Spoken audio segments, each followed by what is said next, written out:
Hello everyone, আসসালামু আলাইকুম। সকলকে শুভ নববর্ষের শুভেচ্ছা। এবং এটাকে আমরা সচরাচর বলে থাকি পয়লা বৈশাখ। আর এই দিনটা আসলে আমার পান্তা ভাত চাই। ইভেন আমি প্রতি বছরই এমন করি যে আমি সচরাচর পান্তা ভাত খাওয়া হয় না আমার। শুধু এই একটা দিনই আমি পান্তা ভাতটা খাই, আমার ভালো লাগে। মানে এটা আমার ভালো লাগার থেকেই কিন্তু আমার খাওয়াটা হয়।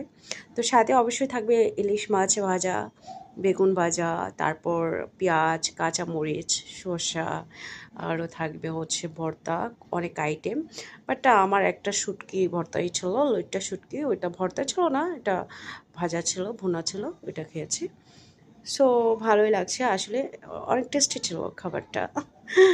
আপনি আর মিস করে গেলেন, আপনার সাথে থাকলে একসাথেই খেতাম বাই দ্য ওয়ে। তো যাই হোক, কে কোথা থেকে ভিডিওটি দেখছেন এবং কে কোথায় আছেন